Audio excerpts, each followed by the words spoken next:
With Sophia, "I like you" became something I said all the time. Sophia's reactions were always adorable. She'd turn her head away with a tsundere flare, roll her eyes with exaggerated indifference, trying her best to keep up that aloof goddess persona. But her cheeks would flush bright red. I was drunk on the sweetness of love. Until one day, an audio file titled "Confident but Basic Guy George's Simp Quotes" started spreading like wildfire at school. The beginning was a genuine confession for me. "I like you." Then came Sophia's disdainful voice. "If it weren't for helping Makoto take back the top spot in our grade, I wouldn't have wasted a second talking to George, that simp. He acts like he's never seen a girl in his life, staring at me with those thirsty eyes, spouting those cringy pickup lines. It's so greasy it makes me sick." So, I guess flushed cheeks don't always mean a racing heart. I guess saying you like someone can just be an act. I didn't dwell on it. I transferred schools almost immediately, vanished from Sophia's world without a sound. Until a year later, Sophia, crying as she searched for me everywhere, accidentally found a video on her little sister Willow's phone, a video of me confessing my feelings to Willow. Chapter 1. That night, I reclaimed my spot at the top of the grade rankings. And that same night, someone dropped an audio file titled "Confident but Basic Guy George's Simp Quotes" into the class group chat. Seeing my name in the title made my stomach sink. Nervously, I tapped on the file. At the start was my heartfelt confession, "I like you." And then Sophia's annoyed rant followed. "If it weren't for helping Makoto get back to being #1, I wouldn't even bother talking to George, that simp. He acts like he's never seen a girl in his life, staring at me with those thirsty eyes, spouting those cringy pickup lines. It's so greasy it makes me sick."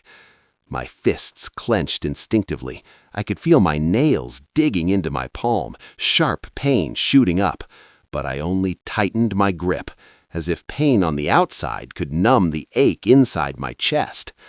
In the class group chat, everyone was going wild. "George really is a simp. I remember him buying Sophia gifts and she just tossed them the second he turned away." Someone else replied, "LMAO, simps always end up with nothing." Another chimed in, "That's BS. I remember it was Sophia who made the first move. Argue all you want, but I'm right." Someone backed them up. "Exactly. From the start, Sophia only got with George to distract him so his grades would drop. That way Makoto's ranking would rise." Another added, "Man, I always wondered why Sophia, who grew up with Makoto, suddenly got with George, the new transfer student. Turns out it was the classic honey trap." Ha ha! More voices joined in. "Honestly, George hadn't even transferred in yet, and Ito Senpai was always ranked first. The moment George showed up, Ito got dethroned. I'd be pissed too if I were him." And another said, "Serves him right, honestly. Sophia wanted something and he'd bend over backward to get it, ran miles to buy her food, poured out all his feelings. That kind of simp was bound to get played." Everyone was having the time of their lives gossiping, totally forgetting I was still in the group chat. Or maybe even mattered. Makoto and I were two different kinds of people. He was the class president, the model student, quiet, brilliant, by the book, while I was cheerful, outgoing, easy to get along with. At least I thought I had a good relationship with my classmates, but today I finally realized it was all just my own wishful thinking. Silently, I left the class group chat. Chapter 2. I felt that no matter what, I still needed to confirm it with her directly, so I called Sophia. I wanted to ask her in person, was it really like what the recording said, that she was only with me because of Makoto, and being with me made her sick to her stomach? The phone rang for a long time before it was finally answered. There was a noisy, lively background on the other end. Sophia's soft and sweet voice hit directly in my ear. She said, "George?" I paused for a second and asked, "Aren't you supposed to be resting at home?" Before Sophia could reply, I heard a familiar male voice in the background. He laughed and said, "Sophia, come on, it's your turn." I heard it loud and clear. That was unmistakably Makoto's voice. Sophia quickly said to me, "George, something's come up here. Let's talk tomorrow, okay? I'll hang up for now." Before I could say anything in return, she had already hung up in a rush. The busy signal beeped sharply in my ear. I held onto my phone, a bitter feeling welling up in my chest, one that I couldn't quite put into words. Chapter 4. My mind was a complete mess. Just then, a WeChat notification popped up on my phone. I tapped to open it. It was a video from Makoto. In a dimly lit private room, the lights were hazy and suggestive. Makoto and Sophia were playing a game where they passed a beer bottle cap mouth to mouth. On top of the little cap, there was a tiny dice teetering on the edge. Sophia's cheeks were flushed pink, and with her cherry lips holding on to the cap, she gazed at Makoto with shimmering eyes, like a sweet, obedient kitten. Makoto smirked and said, "Whose brilliant idea was this game, anyway? Mouth-to-mouth bottle cap passing, and the dice can't fall off?" People around them thought he was backing out and began teasing him loudly, asking if he was scared or just couldn't handle the game. Sophia looked visibly disappointed at their words. The sparkle in her eyes dimmed. Then, out of nowhere, Makoto leaned in and took the cap straight from Sophia's mouth. He turned his head and spat it out, then kissed her deeply on the lips. A handsome man and a beautiful woman locked in a passionate kiss. The scene looked like a romantic painting. Everyone watching froze for a couple of seconds, then erupted into deafening cheers and screams. When the kiss ended, Makoto glanced at the bottle cap now lying on the ground and gave a lazy chuckle. "The dice fell," he said. Then he casually raised both hands. "I surrender." The video ended there. Makoto followed up with a few more WeChat messages. He said, "George, congrats on being first in the year again. But oops, my bad. Heard you asked Sophia out for Japanese food after school and she turned you down. Want to guess why? Haha, because I asked her out. After all, since I lost to you in grades, I had to win somewhere else, right? Borrowing your girlfriend for one night. Hope you're not mad." I looked at his provocative texts, and suddenly I laughed. How nice. All the things I'd been confused about, they finally made sense now. Chapter 4. After school today, I did invite Sophia to get Japanese food. At the time, I was still riding the high of scoring first place. I was walking with a spring in my step, probably a little too full of myself. I said, "That restaurant's been open for half a year and it's always packed. I've been wanting to take you there forever." Sophia rolled her eyes at me, clearly uninterested, even a little irritated. She said, "It's just first place. Is it really something to get that excited about?" I chuckled smugly and replied, "Of course it is. Our school is the top among the 4 famous high schools. I got first in the entire grade twice in a row here. Isn't that impressive? Isn't that something to be proud of?" The gloom on Sophia's face only deepened. I read the room and finally noticed that she didn't seem happy at all. She hadn't done well in this exam, sure, but she never really cared about grades, and her parents had never pressured her to excel academically, so it shouldn't have been the reason she looked so upset. Then what was it? Could it be that I did too well and it made her feel bad by comparison? With that thought in mind, I confidently took Sophia's hand and said sincerely, "Grades don't mean everything. Everyone has their own strengths. In my heart, Sophia is just Sophia. Whether you do well in school or not, I like you all the same. And I promise, no matter what you want to do in the future, I'll always be your biggest support." Sophia yanked her hand away and snapped viciously, "George, aren't you tired of these cheesy pickup lines? You're the biggest simp I've ever seen in my life." I froze, staring at her, a little stunned. There was a dull ache in my chest, mixed with confusion. What did I say wrong this time that made her blow up like this? Is expressing love to someone you like really just being a pathetic simp? My parents are deeply in love. They always told me, "Son, don't hide your love. Say it out loud. Don't be stingy with your affection." Was everything they taught me all wrong? Sophia looked at my stunned face, and a flash of regret passed through her eyes. Her tone softened. She bit her lip and said, "I'm sorry, George. I've just been in a bad mood lately. I want to go home and rest. Let's go for Japanese another day, okay?" I quickly smiled and waved it off, telling her it was fine. But the Sophia who said she wanted to go home and rest ended up meeting with her lover, Makoto. It was only today that I finally understood. A flushed face doesn't always mean she's in love. Turns out, even love can be faked. Chapter 5. As I sat at my desk spacing out, my mind kept replaying memories from when Sophia and I were together. A year ago, my dad's company expanded its business, and I transferred to this school. Sophia and I sat at the same desk. Her desk was always cluttered with stationery, but she never studied. She was either snacking or sleeping. Still, as a seatmate, she wasn't hard to get along with. She was quiet when she slept. Sometimes she'd bury her face in her arms. Other times she'd rest her cheek facing me. In the early morning light, with the sunrise just beginning to glow, sunbeams would spill across her face, casting a warm tint on her delicate features. Her long lashes curled upward. Her nose was perfectly shaped, her lips soft and pink. The sight of her like that left me completely dazed. All I could think was, what an impossibly beautiful face. Then suddenly, Sophia opened her eyes. We locked eyes. I was stunned. But she just smiled mischievously and asked me her very first words. "Do you think I'm pretty?" Pounding like crazy. I quickly pretended to be busy flipping through my book, acting like nothing happened. Things like that kept happening. With all her subtle hints and quiet encouragement, I began trying to get close to her, to pursue her. Soon enough, we were together. She was my first love, my very first girlfriend. I took our relationship seriously. To be fair, Sophia wasn't a bad girlfriend, at least not at first. She always mocked my gifts for being tacky, but really she thought they were too expensive and forced me to return them. Even though she'd lose her temper with me often, when winter approached, she knitted a scarf and gloves and gave them to me. There was one time I got sick and was hospitalized. She stayed by my bedside the entire night without sleeping a wink, not even taking a sip of water. All these memories now feel like shards of glass digging into my heart, and they finally made me give up. I composed myself and knocked on my dad's study door. Even though I tried my best to act normal, my dad still picked up on something being off. He asked, "George, what's wrong? You seem a little down. Did something happen?"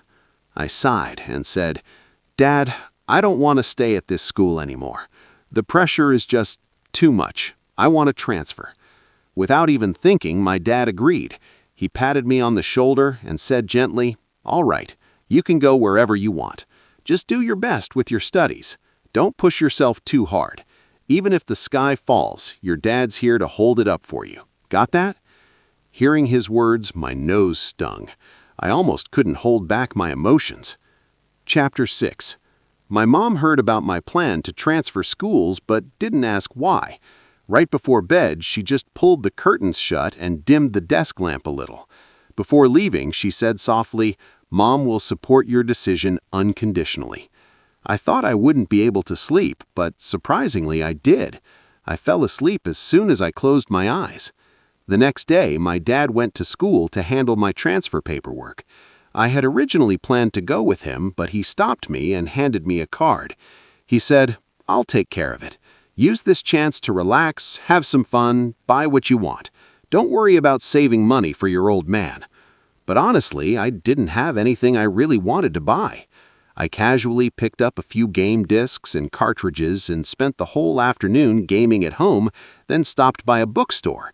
My favorite author had released a new book, and the store just happened to have the last copy. I reached out to grab it. Just then, a voice of surprise came from behind me. "Awesome, Makoto, there's still one left here." Without hesitation, I picked up the book. Turning around, I saw Sophia and Makoto.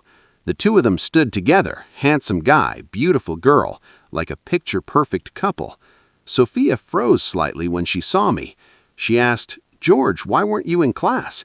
I didn't answer. I walked right past them, heading to the register. But Makoto stepped forward and blocked me. "George, give me the book. I'll pay 10 times the price. How about that?" I've gone through every bookstore today looking for this. They're all sold out. This is the last one. I refused flatly, expressionless. I said, "Sorry, I'm not short on money." Makoto's face went pale all of a sudden, and he gave a slightly awkward smile. Sophia frowned and said to me, "It's Makoto's birthday today. Can't you be a bit more generous and let him have it?" "They'll restock soon. Just wait a few days," I shot back. Then why can't Makoto wait a few days? I picked up this book. Come first served. What's the problem? Sophia scoffed in disdain. Oh, please, George. Are you jealous or something? She spoke with a mocking tone. Be honest. Do you even like this author? You just saw Makoto wanted it and decided to mess with him, right? Makoto curled his lips and smiled smugly at me. I stared directly at Sophia and said, So that's how you see me. Maybe I looked too serious. Sophia's eyes flickered and she muttered with a slight pout. Well, isn't it true? You're a grown man. Do you really have to be this petty? Just wait for the restock. I couldn't be bothered to argue. I shoved past them and paid for the book. Suddenly I turned around to look at them and asked calmly, You really want it, Makoto? He hesitated but still nodded. So I sneered, casually tore the book apart, stuffed it in the bag and threw it over. Then I looked Sophia in the eyes and said word by word, I don't want it anymore. I don't want her anymore. Sophia. From now on, no more news, no more traces, just the quiet mountains and willowy spring grass. Chapter 7. I didn't want to run into Sophia and Makoto ever again, so I transferred to South City High and the neighboring town. South City was a top school, just as good as No. 1 High. I adapted quickly and I caught up with the teacher's pace in no time. This time I buried myself in studying, no socializing. Until the day the monthly test rankings were posted, I accidentally got first place. My classmates crowded around the list, chattering away. Whoa, am I blind? Willow's dropped to second place? You're not blind, I saw it too. No way, who's this George who's ranked number 1? Never seen him before. A girl replied, He's in our class, rich, good-looking, but kind of hard to get along with, pretty withdrawn. Someone else added, Seems like he just transferred here from No. 1 High. Another person said, Oh, from No. 1, never mind then. That one asked, What's that supposed to mean? What's so great about No. 1? Don't act like we're not good enough. Another classmate said, Looks like Willow's finally met her match. Can't wait to see the drama, hee hee. While everyone was chatting away, my heart sank halfway down. So even South City had a top-ranked genius. Makoto had already left me with a psychological scar. To avoid unnecessary trouble, I knocked on the homeroom teacher's office door during lunch break. There was a girl in the office too, strikingly pretty, slim with refined features and a quiet demeanor. I couldn't help but glance at her a few more times. She probably noticed me looking. As I stared one glance after another, she slowly lowered her already lowered head. The teacher asked me what I needed, and I remembered why I came. I said, Miss Chan, I'd like to take a look at Willow's exam papers. The girl lifted her head and glanced at me. Miss Chan looked at her first, then turned back to me and joked, Why do you want to see her paper? Got a crush on her? Miss Chan was in her 30s but had a baby face, dressed like a college student, a very approachable teacher. I wasn't surprised she joked with students, but before I could even feel embarrassed, the girl's face turned red. I looked at her in confusion and saw her pale face slowly turn redder and redder, almost like it was on fire. Miss Chan asked again. I quickly replied, I just want to see how top students answer questions so I can learn and… Miss Chan smiled and said, Willow didn't score higher than you. Don't come back showing lower scores next time. I instantly broke out in cold sweat. No offense intended, but truth be told, I did want to score lower. I wanted to assess her abilities first. Then, in the next exam, I'd deliberately keep my score below hers to avoid stirring up unnecessary drama. Miss Chan didn't make things difficult and handed me the test papers. I carefully went through them, and after getting a general sense of Willow's level, I returned them. As I was leaving the office, the girl left too. We walked down the corridor of the school building, one in front of the other. Then we both walked into Class 1's room. Turns out, we're in the same class. Chapter 8. That little episode didn't really catch much of my attention. I went right back into machine mode, shutting out the world and focusing only on studying. Soon after, we had 2 more exams. I dropped from the top rank to second place, each time scoring exactly 10 points lower than Willow. Everyone's attention turned back to Willow. People were all saying how impressive she was, easily beating a former top student from No. 1 High. Secretly, I was thrilled. Nice one, me. Score control, mission success. On my way back to the classroom, my steps were noticeably lighter. But then, at a quiet corner, someone suddenly stopped me. It was the girl I had seen in the office before. Her bright eyes were practically blazing with fire. She looked angry and gorgeous. She asked, George, what exactly is your deal? I was baffled. Uh-huh. She looked even angrier. She puffed up and said, Huh? What ha? Carefully, I said, Hey, maybe you've got the wrong person. I don't know you. Isn't there someone else in our school also named George? The moment the words left my mouth, it was like I poked a hornet's nest. Her eyes turned red, and her voice was full of disbelief and hurt. She said, You don't know me? You seriously don't know me? What's wrong with that? I looked at her with complete innocence. The girl gritted her teeth and accused me. George, you're being such a jerk. You asked the teacher for my exam papers, saying it was to study, but actually it was to control your score? Every time you're exactly 10 points behind me. Do you think I'm dumb and wouldn't notice? The more she spoke, the sadder she looked. A thin mist welled up in her eyes. She said, And what's worse? She paused, then went on, You didn't even know I'm Willow. I was thunderstruck on the spot. Oh God, so Willow was that girl I met in Miss Chan's office. Chapter 9. That day, I almost made Willow cry. Being exposed by the person herself, I did feel a bit guilty. Controlling my score like that was kind of arrogant. Honestly, I just wanted to keep a low profile. Who would have thought I ended up making a scene right in front of the person I wanted to avoid? Miss Chan almost died laughing when she heard. Turns out she's Willow's aunt, and she loved the drama. She even rearranged our seats so that we became deskmates. Willow looked at me seriously and said, Wang, please respect me. Stop manipulating your scores.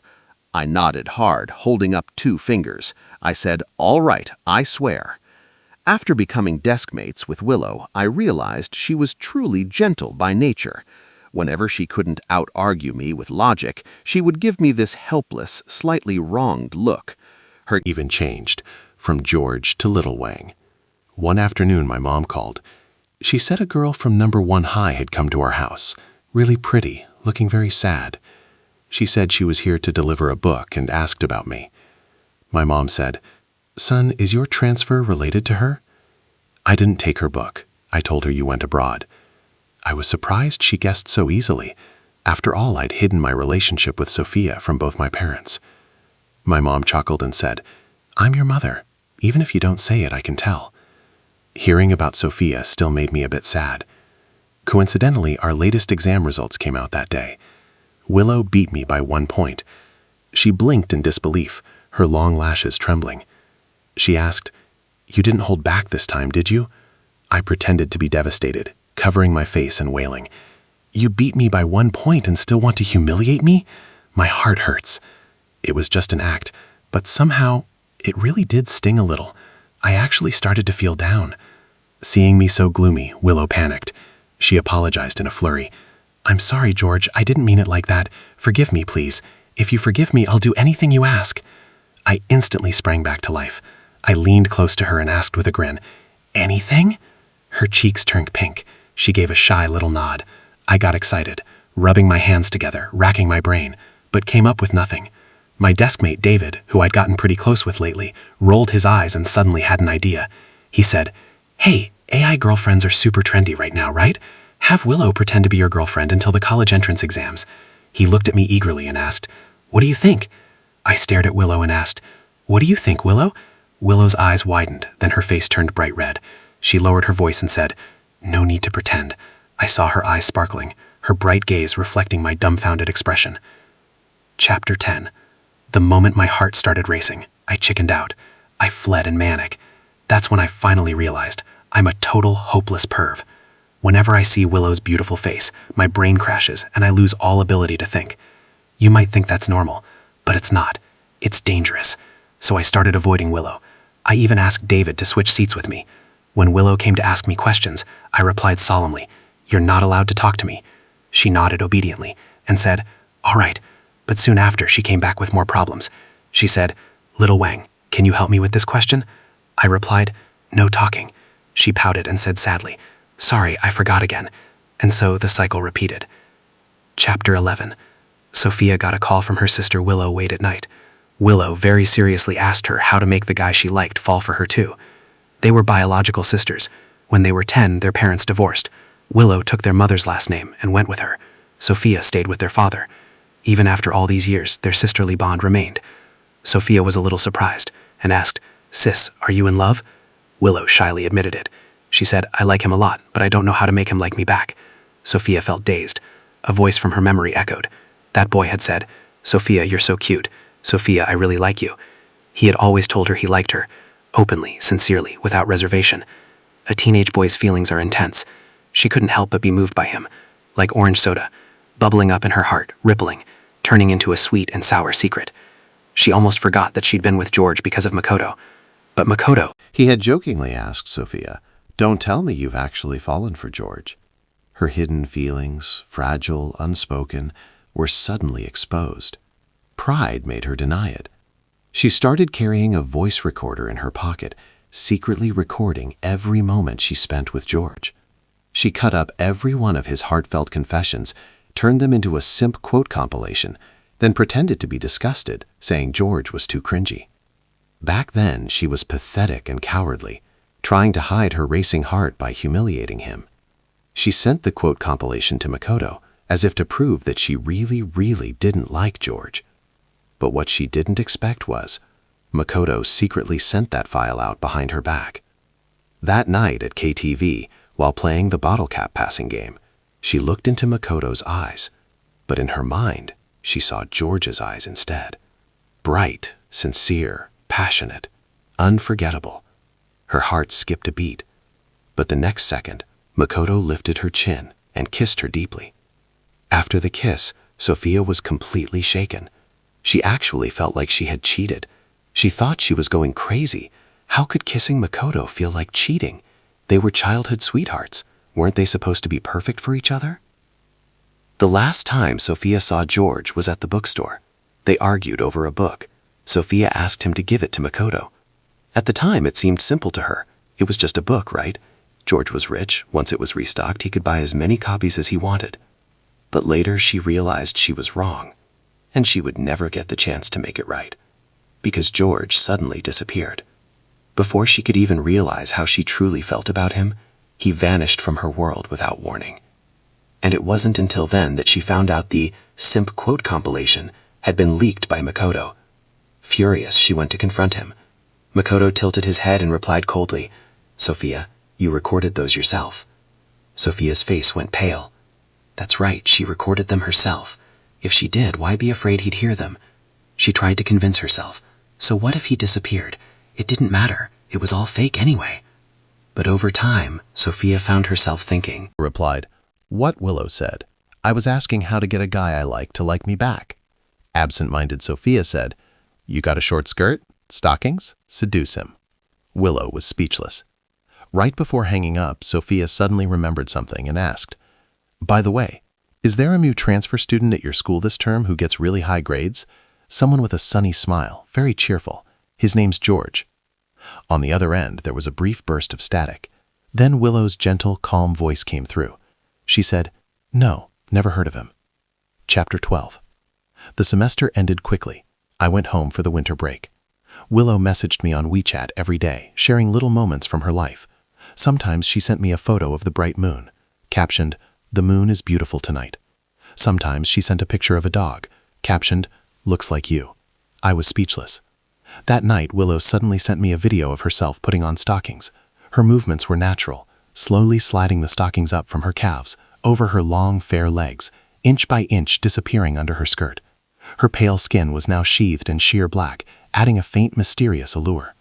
I never expected Willow, who looked so quiet and gentle, to have a figure like that. Who wouldn't lose their mind watching this? I quickly saved the video, then slowly replied with a single question mark. A second later, Willow recalled the message. She replied, "Sorry, sent it to the wrong person." I stared at her guilty backtracking, amused. Good thing I saved it in time. Fast hands win, slow hands lose.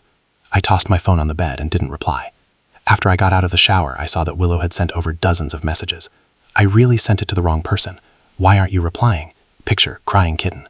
Okay, fine, I didn't send it by mistake. I meant to show you. I thought you'd like that kind of thing. You're a gentleman. I was too bold. I'm sorry. You don't think badly of me, right? I'm really sorry. I won't do it again. Talk to me, please. I'll apologize in person. I'm coming to see you. I was dumbfounded. In the middle of the night, she was coming to my house just to apologize? Does that make sense? I didn't know why, but my heart started racing. At 12:10 a.m., my phone screen suddenly lit up with a new message from Willow. She said, "Little Wong, come to your window." I rushed to the window and looked down. Willow stood outside my house, smiling and waving. She looked pure and elegant, her figure slim and graceful. The night wrapped around her, the moonlight glowing softly on her face, like a painting that shouldn't be disturbed. I could hear my heart pounding like thunder. I think I finally understood how I felt about her. I threw on my shoes and ran downstairs. Worried, I asked Willow seriously, "You really came all the way here this late?" She pouted and said, "I told you, I wanted to apologize in person." Her cheeks were flushed as she looked at me seriously. "I'm sorry, George. I like you, but I don't know how to show it properly, so I did something stupid. You don't hate me, do you?" Hate? What kind of question is that? That kind of stupid thing? She can do as much of it as she wants. But I hesitated. Feelings? At this point in life, I felt I should be more cautious. But I took a deep breath and said, "Willow, maybe we could try." Willow's eyes lit up, but she suddenly cut me off. "No, George." Her voice wasn't loud, but it was calm and resolute.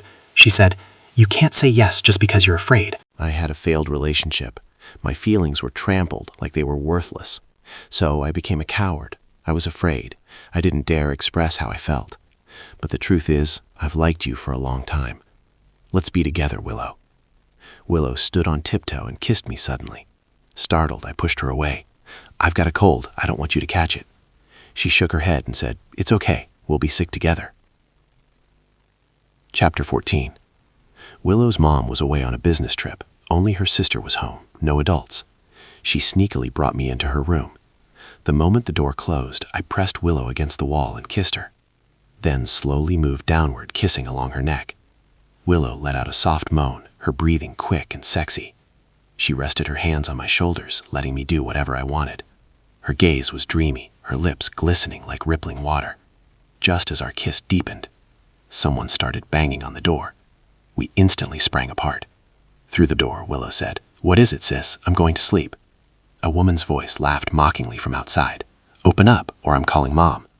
I sneaked into the wardrobe, feeling guilty and nervous. Willow opened the door. The voice said, "What are you doing in there, Willow? Wow, why are you wearing a camisole and stockings at home? Don't tell me." "Did you—" Willow cut her off. "It's not what you think."